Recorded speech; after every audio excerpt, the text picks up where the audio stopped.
entire life writing out those three words all the time. The little abbreviation math book and I will use is GCF. You need to know what those letters stand for. Talk to me after a while. Greatest common factor. Okay, now this is kind of a combination of three different things. First of all, it's factors, and then the word common. What does the word common mean? What does common mean, Eli? It's frequent. It's hard to describe, isn't it? Common, Jacob? the opposite of opposite. No, not in this case it isn't anyways. Calvin? Together, something that they both have. Greatest common factor, if you were telling me what it is the biggest factor that two or more numbers have.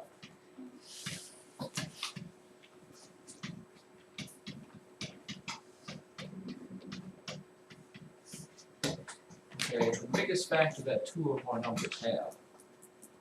So let's say that you have the numbers, well, let's just go 12 and 18. And I was looking for the greatest common factor. Here's what you need to do. And by the way, you probably for your whole life won't have to do this, you'll probably be able to figure it out. But the first thing you need to do is list all factors of both. List all the factors of both. So hopefully you remember doing this.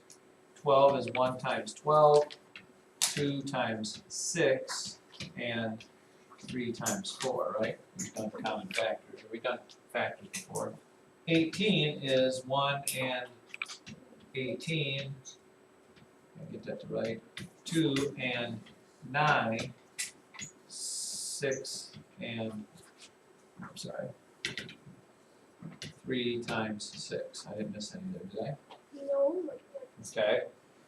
And then step number 2 is I would circle all the factors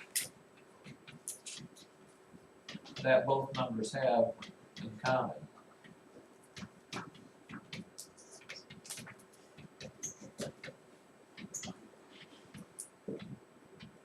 So they both have a 1 in common. They both have a 2 in common. They both have a 3 in common. And they both have a 6 in common. And then obviously, what do you think the last thing is? You take the biggest one. In other words, if you got 1, 2, in common they have 1, 2, 3, and 6. The greatest one they have in common is 6. That's why it's called the greatest common factor. Now, realistically, do you have to do that for all of them? Could you probably figure that out without writing all of them down? Probably. But for a while, you should probably jot them down. Sometimes they're not as easy as that one. Sometimes they're easier. How about another one? I got that written down. What would be the greatest common factor of 12 and 15? Well, again, we already did 12 up here, so you don't really have to reinvent the wheel. 1, 2, 3, 4, 6, and 12. What are the factors of 15? 1 times 15 and 3 times 5. What ones do they have in common? Well, they have 1 and 3 in common, but what's the biggest one they have in common? Tough question, I know.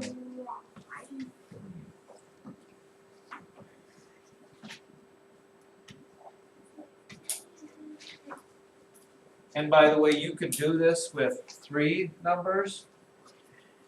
I mean, you could do it with 6, 8, and, I don't know, 2, 5, 12. well, let's do 12, yeah. You could do it with 6, 8, and 12, and it's done really just the same way.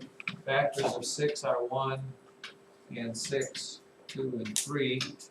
Factors of 8 are 1 and 8, 2 and 4. Factors of 12 we already did, 1 and 12, 2 and 6, 3 and 4. You know, how many do they have in common? Well, they all have 1. They all have 2. It's like they all have.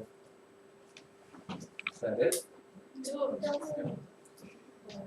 So 2 is the greatest common factor. Is there a chance that there will never be a greatest common factor, Alexa? Is it a chance that two numbers would not have a greatest common factor?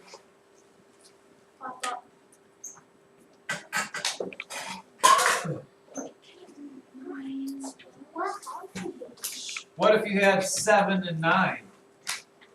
Greatest common factor of 7 and 9? Calvin? 1. 1, because 1 is a factor of everything, so No. at the very John has least, 3.